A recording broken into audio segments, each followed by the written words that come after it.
Hello and welcome to Breaking Bad Friday. Welcome one and all. We are doing episode 4 today of season 4. 4-4 mate, 4-4-8. Quick maths! I'm going to get straight into this one, so quick disclaimer before we start. This is a commentary series. I stop and start. I do talk as I go through this. I have a good old nerd out with you guys. So if you don't like that, well, the world doesn't revolve around you, Timmy. If you're new to the series, welcome. We do also include flamingos in the viewing experience. How you ask? I'll tell you how. Flamingo check! Pop! Yeah. Mike? I'm a fan that the show is building him into it more. Is it Mike? He's got a gun, it's probably Mike. Shit. Go on, mate. Whack 'em. Whack 'em. I think you got it. Well, to be fair, I don't think they hid. Mike, spank 'em. Yeah, it's the story, the scope of the story. Is it going to widen a little bit now? Because we keep seeing that Gus is under fire. See what I did there? Under fire from, these enemies that he hit, the cartels and all this stuff, We're going to start to see, this is maybe... Boom. I do wonder if, maybe that's where we go towards the end of season 4 into season 5, maybe the story starts to widen. Hey man, I keep talking about Gus going out of it. If Gus goes out of it, we're going to have to get a new antagonist of some kind, and they keep the whole, honestly, oh buddy. Oh, to be fair though, that fixed it, mate. Yeah, good as new. Nah, shit. Hey man, it's fine. Get a little earring there, no one will notice.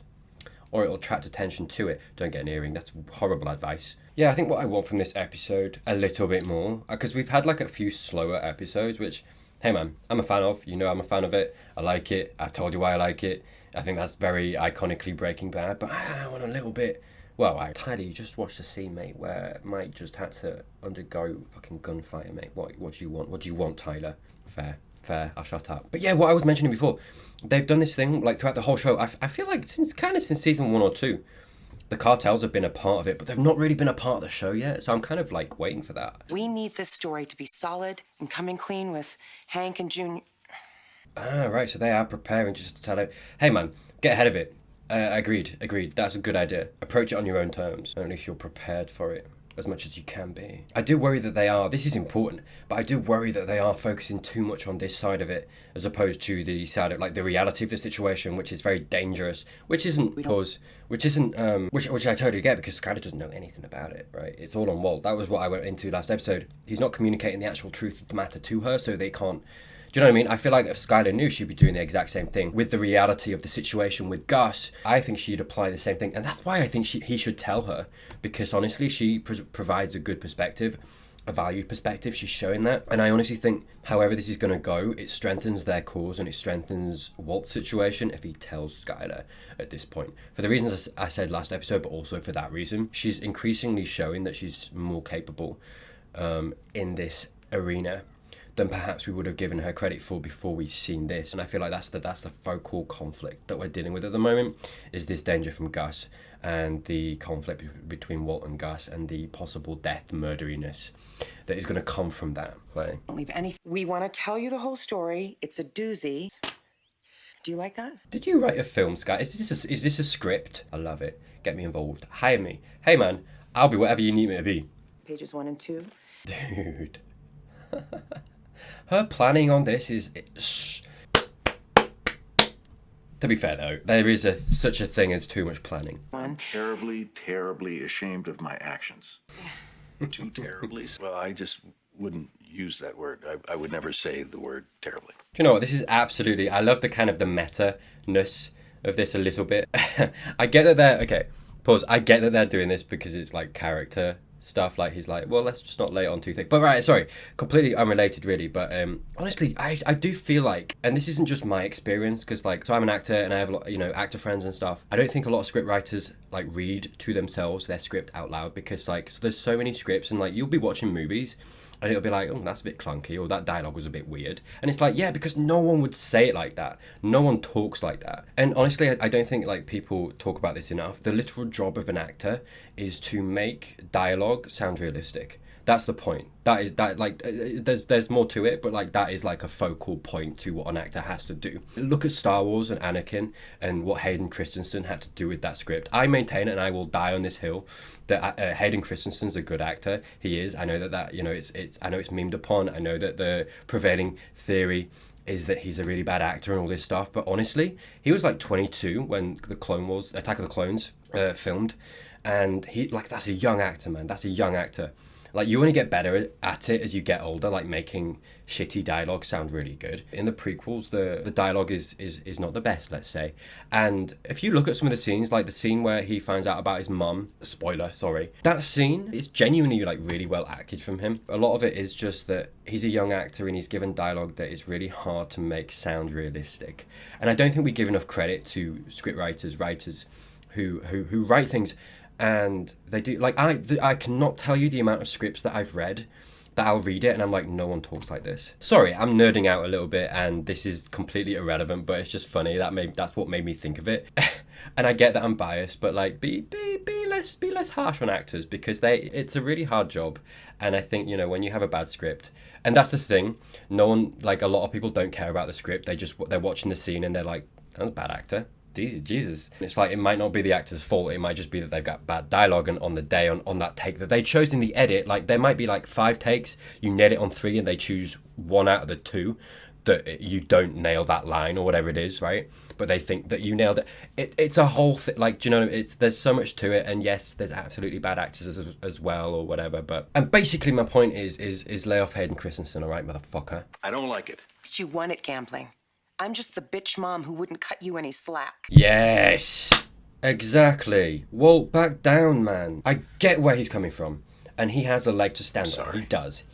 Good, mate. Well done. Thank you. Appreciate that. I'm sorry that I put you through all of this. Finally. And why is it taking you that long to do it, though? No, sorry. I'll back off. I'm sorry. Good. This is good. We're having a party. Woohoo! Good. You might look down at the floor with remorse. Acting. You just stare down at your feet, Walt, okay? Then, I was thinking... Mate, that's your penis. Stop looking at your penis. We're all getting together. This is interesting. This has been a while, you know. It's been a while since they've all been gathered around a table together. Oh, hey, let me... Hey, no, I got it. Yeah, please, Walt, ask permission before you touch his wheelchair, mate. That's also a thing, by the way. Like, I was in the hospital, like, a month and a half ago. Not for me. We were just sat in, like, the waiting area, and there was a lady in a wheelchair, and someone just came past and didn't ask permission, didn't say excuse me, didn't say, like, oh, can I just you know, would you mind just moving back? Is it okay if I, you know, move you, or whatever it is, or whatever. Like, there was nothing like that happened at all. The person basically just grabbed the wheelchair, nothing said, wheeled the old lady in the wheelchair out of the way and walked past. And I was like, that's so rude. Yeah, people should not do that shit. Etiquette, mate. It's just politeness to play. What makes it be all pink like that? Well, that's the manganese part. It oxidizes, you know, like rust. Exactly. Manganese can have an oxidation state of between -3 and +7. Oh, hello. Which takes it through, but its most stable state. He's sapping all of the fun out of this for Hank. Damn. I thought they were going to connect over it. You know, weighing in on a case for 8... Oh, hello. Gail's diary. Put that in over there. Oh, is it going to be a song? Is he going to be singing in the shower? Please. No, sorry, that sounded weird. Not in the shower, I just mean singing. For the singing, not for his penis. I didn't want to see him naked, I just... Yes! I know this is a horrible moment for Walt, but I'm enjoying the shit out of this, mate. Man, I swear. Like, stop laughing at him. Do you know what I mean? Like, people aren't allowed to enjoy shit nowadays. I swear. It's okay to be a nerd. Holy shit. Oh, mate. Skylar, those tears. Well done, son. Dad, you're such a stud. Look at this. He comes out so good. Terribly ashamed of. Walt, stop looking at your penis. I love that they put Walt onto the fact that Hank has this stuff so quickly, because it just adds that extra element, that extra layer that makes this situation so interesting, because now he's panicking, and now things that might not have happened, what might happen just because he's seen the thing. Hey, man, that was some big stuff back there. Couldn't have been easy to, you know, talk about. Oh, bless you, Hank. You can always bend my ear, right? I mean, if you ever need nice, to mate. talk, blow off some steam, Bless him. Same goes for me, you know. If Good. you ever wanna bounce Yes. any- Have a talk. Get a beer. You know, let's just chill. Talking something through, you know, really can make a difference. Really does. Pause. Yeah, sorry, just quickly. It's not lost on me, by the way, because I talked about this And like Hank finding out about the money and all this stuff. And I think previously I've mentioned that, it's going to be this big reveal. Hank's going to find out it's going to be, complicated. Boom, nipped in the bud. They have secured that element of insecurity, to all of this. And they've done it really. I like how the show was just like, it skipped over the conversation. And I appreciated that. It was like, done, finished, good. Now we can get on with the story. They've done that thing again where it just frees up this kind of like, they've almost got rid of this like plot point that they could have done, which is almost predictable, and been like, right, no, done with that. Right, now we're going to do this instead, and go somewhere that, you don't expect as the audience. And they're constantly doing that, which is so cool. I really enjoy that. And it makes the show unpredictable and exciting. And it's why it blows your socks off quite often, because they do that all the time. Goes by the name of Heisenberg. I figure with a handle like that, some sort of an egghead. No offense. He needs to talk to Gus now, doesn't he? They need to move the operation, maybe. This guy was a real character. He was a gem. He was a scholar. He was a gent. Unique. He was. Gail. To WW. My star, my perfect star. WW. Fuck. I mean, who you figure that is, yeah? Say it. Say Walter White. Put it. Get over it. Like. Willy Wonka. Walter White. Walter White. Yeah.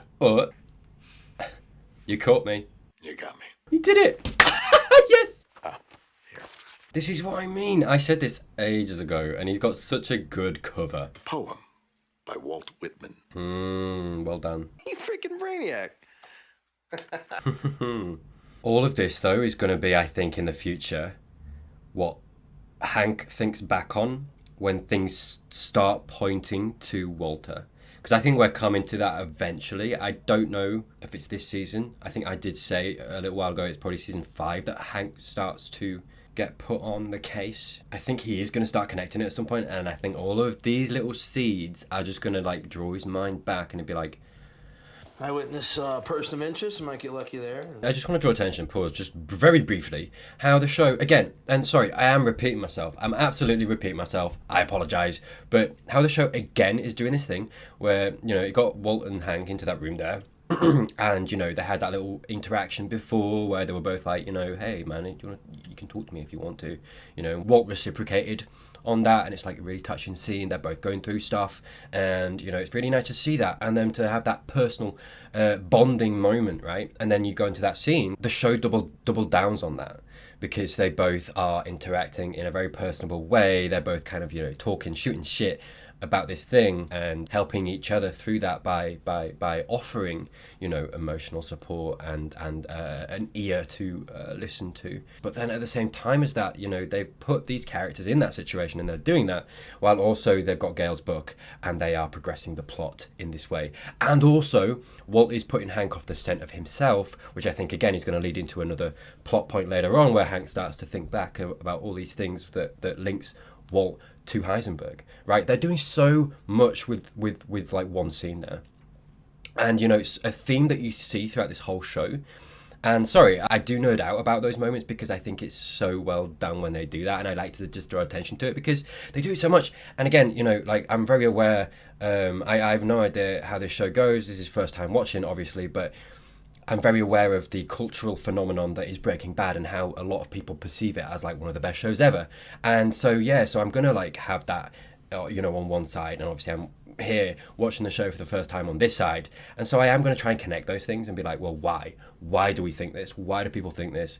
And then I'm combining that with my experience of watching it and being like, right, well, I'm seeing this, and it just connects to that, and I see that, and I think that's one of the reasons for that cultural mindset, that cultural reaction to this show, because it is good, and that kind of stuff is why. All right, well, intervention, mate. Come on, go karting. Yeah? I need to talk to you. Has he shaved his head? Hey, man, boy looks good. Is he just doing everybody? You can't stop halfway through, Walt. Come on. Oh, that dude's sex. Exactly. I'm sorry, but if I was doing that, I would completely forget to come back to it. And this man would be going around with a half-shaved head. That's what I'm saying. You've got to let him finish. No, I need to know specifics. Now, we'll start from the beginning. You drove over there. Well, look around. Is Jesse really in the mindset to be going through this right now? He does not want to revisit this. This is the last thing he wants to do. Like, look at his fucking face. Dude, this is the thing. Pause. This is what's happening right now. Like, Walt all of what you see around you and all of what we've seen as the audience is Jesse not trying to think about it, and Walt coming in and being like, hey, so let's go over step by step exactly how that happened. My man. Oh no, this is not good for him. Yeah, here we go. So zoom in. Why am I the only person capable of behaving in a professional manner? Maybe, Walt, you should be at the fucking top of this fucking triangle, mate. You should be the boss. Take control. How did everything get so screwed up? Yeah, fair play to you, mate. Look, he's got a shit ton on his plate. Hey, man, I really want to see Walt like become the big head, the big bald head, the big kingpin of this, you know. Dude, that is not safe there. Holy shit. Not a lock or anything. Alright. Oh, hello, it's this guy. This guy is the guy, the thief. The thief. Well, here we go. Okay, this is going to catapult Jesse somewhere, because finally, I need to see Jesse out. Like, that house stresses me out at this point. I'll be honest with you, germaphobe here, so you can tell why. I want Jesse to get better. Come on, man. I get it. Big traumatic situation. It's not as easy as that. I totally get it. I just want to see him, you know, on the first steps to getting out of there. Oh my god, who is on this camera just going around? You need a quicker fucking thing, man. I swear, or just like a wider lens. Does he just pick one? Clearly, Tyler. Why are you asking questions you know the answer to, mate? Please tell me that's not all your money. He doesn't care. Okay, I take back everything I said. Oh, fair, he just wanted a game. Mate, you need a better setup, man. You need some back support there, man. Get some chairs. How often have people stolen his money? Because he looked like that had happened before. Walt? Mike? Wake up. Mike. I invited your guest to leave. Thank you, Mike. Oh, amazing. This is the guy.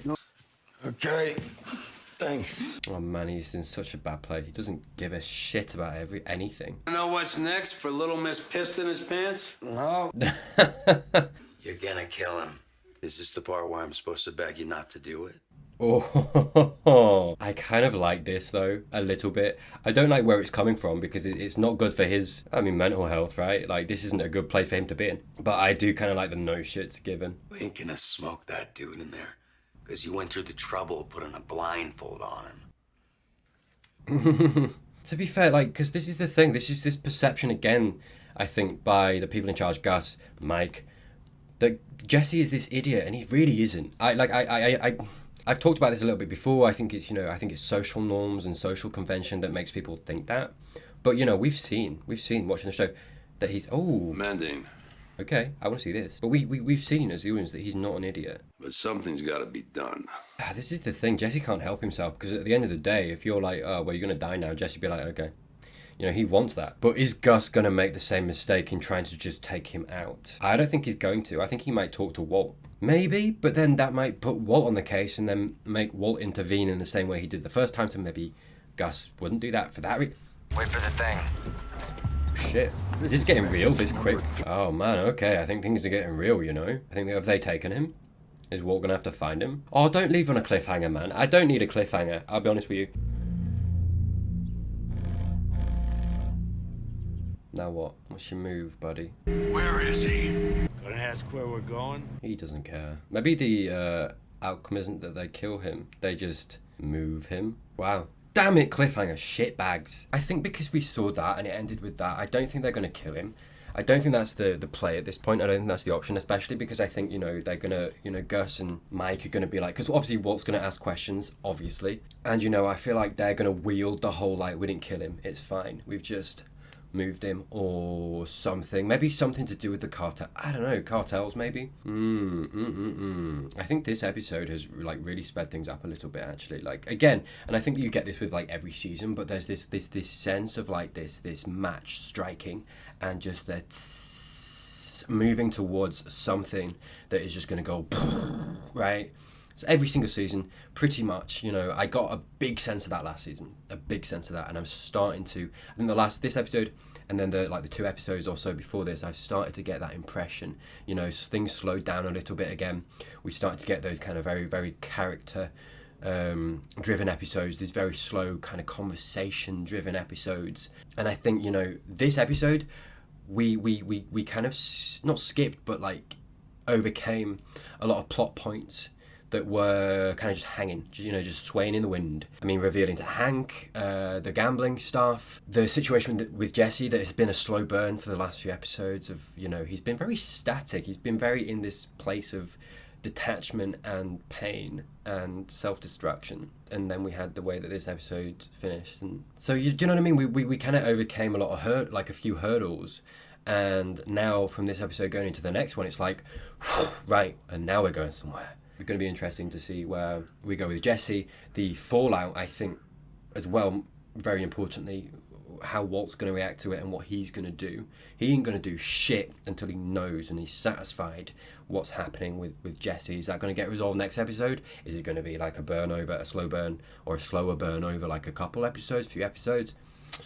But I think this episode very much picked up the pace a little bit of the season, right? It's been slow, and that's been good. This episode kind of sped up by like a little tick. Do you know what I mean? It's not quick, but it's sped up by a little bit of a margin, I think, and maybe we're going to keep that momentum going all the way up to the finale. We'll see. Thank you very much for watching this video. I've also recently released a film commentary on the B movie. I'm going to be honest with you, no one's watched it. So if you've got like 11 minutes spare, I dare you to go and watch it and not laugh, mate. I dare you. Subscribe, like, comment, all that good stuff. It is free, mate. Thank you, as always, to my patrons, you lovely, lovely people. And with that said, thank you very much for watching this video, and hopefully I'll see you next time.